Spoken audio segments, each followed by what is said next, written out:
अखाड़ा में आज सबसे पहले बाद कांग्रेस सांसद राहुल गांधी ने अब से कुछ देर पहले जो प्रेस कॉन्फ्रेंस किया उसकी उन्होंने प्रेस कॉन्फ्रेंस कर कोरोना मसले को लेकर केंद्र सरकार पर जमकर निशाना साधा। राहुल गांधी ने इस दौरान कोरोना पर कांग्रेस पार्टी की ओर से पेश किया गया श्वेत पत्र जारी किया।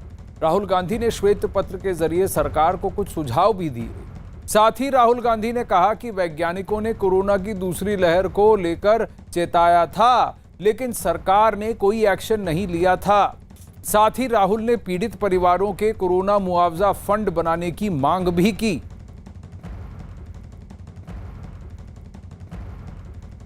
आज हम फिर से वहीं खड़े हैं।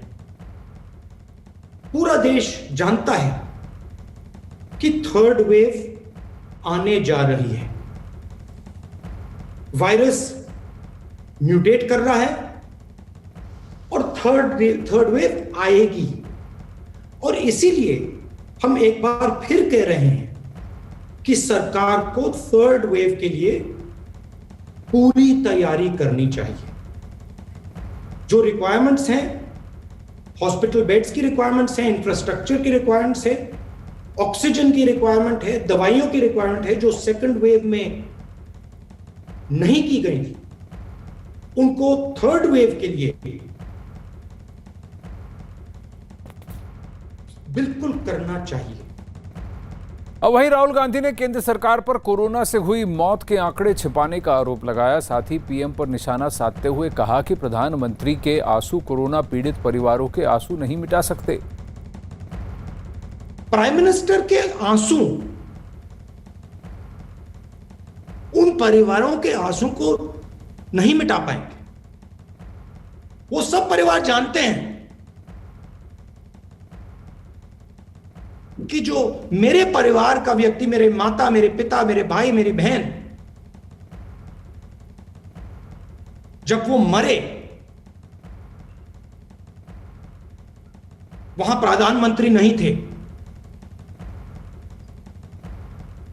प्रधानमंत्री के आंसू ने उनको नहीं बचाया, मगर ऑक्सीजन जरूर बचा सकता था।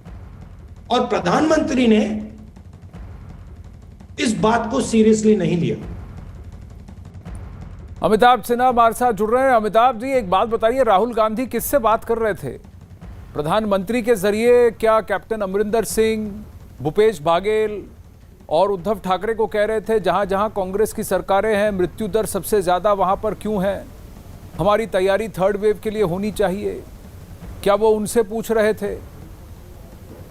आनंद, यही मुश्किल है राहुल गांधी की। जब सरकार ने बार बार जब तीसरी वेव की बात हो रही है, प्रधानमंत्री ने अपने राष्ट्र के नाम संदेश में भी कहा, योग दिवस पर जो प्रधानमंत्री ने राष्ट्र के नाम संदेश दिया उस दिन भी कहा कि पूरे देश को इस तीसरी लहर के लिए तैयार रहना चाहिए और मास्क लगाए रखें, सोशल डिस्टेंसिंग का पालन करें और जो भी राज्य हैं, जिला प्रशासन है, सब इस बात को सुनिश्चित करें कि भीड़ ना हो, अपने जो माइक्रो कंटेनमेंट जोन्स हैं वहाँ काम करें। तो मुझे लगता है सरकार अपनी तरह से आगाह कर रही है, राज्य सरकारें भी अपनी तरह से काम कर रही हैं। कई राज्य ऐसे हैं जहाँ तीसरी वेव की चिंता लगातार बढ़ी हुई है। कल भी महाराष्ट्र के स्वास्थ्य मंत्री राजेश टोपे ने यही बात कही है, तीसरी वेव के लिए तैयार रहें। डेल्टा नाम का जो म्यूटेंट है वो काफ़ी हानिकारक हो सकता है तीसरी वेव में। तो तमाम चीज़ें हैं जो हर रोज़ पब्लिक को बताई जा रही है, जन जागरण किया जा रहा है।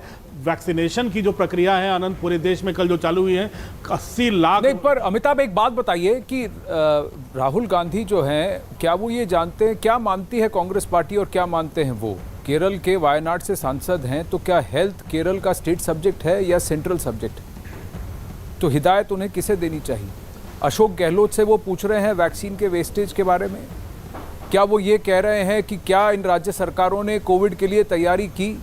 सबसे ज़्यादा वैक्सीन की डोसेज जहां दी गई, उसमें से उन 3 राज्यों में से 2 तो कांग्रेस शासित राज्य हैं जहां पर शुरू में वैक्सीन की डोसेज दी गई, लेकिन वहीं पर वेस्टेज है। मृत्यु दर अगर सबसे ज़्यादा किन केंद्र शासित प्रदेशों में है, वो सब कांग्रेस शासित प्रदेशों में है। अगर आज भी अभी के आंकड़े आप निकाल कर देख लें तो 38% तो हैं, सिर्फ 4 कांग्रेस के राज्य में आपको गिना दूं, उन्हीं में से हैं मृत्यु दर जो है। तो किस बात की हिदायत दे रहे हैं? और राहुल गांधी का जो प्रधानमंत्री की तरफ जो अटैक है, जो आक्षेप है, उसमें कितने तथ्य थे? तथ्य से हटकर थे कि तथ्य के आधार पर उन्होंने ये बातें कही? थर्ड वेव आएगा तो सबने कहा था, सेकेंड वेव के लिए तो चेतावनी सरकार ने दी थी। जनवरी 2021 में जो नोटिस गया था सरकार की तरफ से सभी राज्यों को कि देखिए सेकेंड वेव की तैयारी कीजिए, इस तरह से आपको कंप्लायंस करने की जरूरत है। 15 से ज्यादा पीएसए ऑक्सीजन प्लांट्स अगर वॉर फुटिंग पर लगाए जा रहे हैं, जो कि 31 जुलाई या 15 अगस्त से पहले लगवा दिए जाएंगे, कंप्लीट किए जाएंगे, वो भी पीएम केयर्स फंड, डीआरडीओ और नितिन गडकरी की जो रोडवेज मिनिस्ट्री है वो कर रही है, राज्य सरकारें नहीं कर रहे हैं।